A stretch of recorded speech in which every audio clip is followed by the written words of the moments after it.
जय हिंद दोस्तों। आज हम एक ऐसे टॉपिक पर बात करने वाले हैं जिसने हाल ही में बहुत कंफ्यूजन और टेंशन पैदा की है। जी हाँ, हम बात कर रहे हैं स्पेशल इंटेंसिव रिवीजन यानी एसआईआर की। चलिए इस पूरी प्रक्रिया को एकदम आसान भाषा में समझते हैं। तो चलिए सीधे उस विवाद के केंद्र में चलते हैं जिसकी चर्चा हर जगह हो रही है। देखिए, हुआ ये कि एसआईआर को लेकर पूरे देश में ऐसा बवाल मचा कि विपक्ष ने सड़कों से लेकर संसद तक हर जगह जमकर हंगामा किया। और इस हंगामे की वजह से आप और हम जैसे कई लोगों के मन में एक बहुत बड़ा सवाल और एक डर बैठ गया कि क्या एसआईआर फॉर्म समय पर नहीं भरा तो हमारा नाम वोटर लिस्ट से कट जाएगा। तो सवाल ये उठता है कि आखिर ये एसआईआर है क्या भला, और इस पर इतना बड़ा विवाद खड़ा ही क्यों हो गया। चलिए इसे एक एक करके समझते हैं। ये सब कुछ एसआईआर नाम की एक प्रोसेस के इर्द गिर्द घूम रहा है। इसका पूरा नाम है स्पेशल इंटेंसिव रिवीजन, और आसान भाषा में कहें तो ये पूरे देश में वोटर लिस्ट को अपडेट और वेरीफाई करने का एक तरीका है। अब चिंता की जो सबसे बड़ी वजह थी वो थी इसकी डेडलाइन। ये बहुत तेजी से नजदीक आ रही थी, खासकर पश्चिम बंगाल जैसे राज्यों में जहां एसआईआर फॉर्म जमा करने की आखिरी तारीख 4 दिसंबर रख दी गई थी।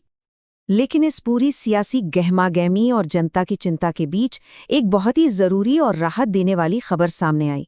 सरकार की तरफ से एक बड़ा क्लैरिफिकेशन आया है। लोगों के डर को कम करने के लिए सरकार और चुनाव आयोग ने एक साफ और सीधा मैसेज जारी किया है, और वो मैसेज है कोई जुर्माना नहीं लगेगा। और हाँ, ये कोई सुनी सुनाई बात या अफवाह नहीं है। चुनाव आयोग ने ऑफिशियली ये साफ कर दिया है कि अगर कोई तय तारीख तक एसआईआर फॉर्म नहीं भी भर पाया तो उस पर किसी भी तरह का जुर्माना या कोई कानूनी कार्रवाई नहीं होगी। तो इसका सीधा सा मतलब ये है कि अगर 9 दिसंबर को जो ड्राफ्ट लिस्ट जारी हुई उसमें किसी का नाम नहीं भी है तो भी घबराने की बिल्कुल जरूरत नहीं है। आगे क्या करना है इसका एक साफ रास्ता मौजूद है। तो फिर सवाल ये है कि अगर कोई इस सिचुएशन में फंस जाए तो उसे करना क्या चाहिए। इसके लिए एक बहुत ही सीधा साधा एक्शन प्लान है। प्रोसेस काफी सीधी है। सबसे पहला काम 9 दिसंबर को जो ड्राफ्ट वोटर लिस्ट आएगी उसे ध्यान से चेक करना है। अगर उसमें नाम नहीं है तो दूसरा स्टेप है दावा फाइल करना। इसके लिए आपको चुनाव आयोग की वेबसाइट से फॉर्म 6 डाउनलोड करके भरना होगा। और अगर कोई भी सवाल है तो आप अपने लोकल इलेक्शन ऑफिस से कॉन्टैक्ट कर सकते हैं। और यहाँ सबसे बड़ी राहत की बात जानते हैं क्या है? वो है इस प्रक्रिया के लिए दिया गया समय। भले ही शुरुआती डेडलाइन 4 दिसंबर थी, लेकिन 9 दिसंबर को ड्राफ्ट लिस्ट आने के बाद भी आपके पास अगले साल जनवरी तक का पूरा समय होगा अपना दावा या कोई आपत्ति दर्ज कराने के लिए। हालांकि इसमें कुछ ज़रूरी शर्तें भी हैं जिनके बारे में आपको पता होना चाहिए।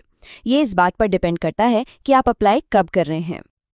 अब यहाँ एक बहुत ज़रूरी फ़र्क समझना होगा। देखिए, अगर आप एक मौजूदा वोटर हैं, मतलब आपका नाम पिछली लिस्ट में था और आप डेडलाइन चूक गए, तो चिंता न करें, कोई जुर्माना नहीं है।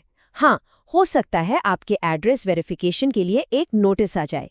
लेकिन अगर कोई 9 दिसंबर के बाद नए वोटर के तौर पर अप्लाई करता है या नाम जुड़वाने के लिए दावा करता है तो उसे एक सुनवाई यानी हियरिंग में शामिल होना पड़ेगा। तो ये सुनवाई या हियरिंग इतनी ज़रूरी क्यों है? जैसा कि आप देख सकते हैं, ये एक बहुत बड़ा टर्निंग पॉइंट है। इसका सीधा सा मकसद आपकी एलिजिबिलिटी को कंफर्म करना है। अगर आप इसमें शामिल नहीं होते या अपनी पात्रता साबित नहीं कर पाते तो आपका नाम फाइनल लिस्ट से हटाया जा सकता है। लेकिन अगर सब कुछ सही पाया जाता है तो न सिर्फ आपका नाम लिस्ट में जुड़ेगा बल्कि आपको नया वोटर आईडी कार्ड भी मिलेगा। चलिए अब फटाफट से उन सभी जरूरी बातों को एक बार फिर से दोहराते हैं जो हर वोटर को इस पूरी प्रक्रिया के दौरान याद रखने की जरूरत है। तो चलिए आज की सारी बातचीत का निचोड़ निकालते हैं। सबसे जरूरी बात, कोई जुर्माना नहीं है। आपके पास जनवरी तक का समय है। आपको फॉर्म 6 का इस्तेमाल करना है। और हाँ, 9 दिसंबर के बाद दावा करने पर सुनवाई में जाना पड़ सकता है। और ये याद रहे कि ये राहत खास तौर पर उन वोटर्स के लिए है जिनका नाम पिछली वोटर लिस्ट में पहले से मौजूद था। ये पूरा मामला हमें एक बहुत बड़े और भविष्य से जुड़े सवाल पर सोचने के लिए मजबूर करता है कि जैसे जैसे वोटिंग की प्रक्रियाएं बदल रही हैं और विकसित हो रही हैं, हम नागरिक अपने अधिकारों की रक्षा के लिए सबसे बेहतर तरीके से खुद को इन्फॉर्म कैसे रख सकते हैं। इस सवाल का जवाब जागरूकता में ही छिपा है। ऐसी ही ज़रूरी जानकारी के लिए सब्सक्राइब कीजिए ऑल कैन स्टडी को। Thank you. चलिए नेक्स्ट वीडियो पर मिलते हैं।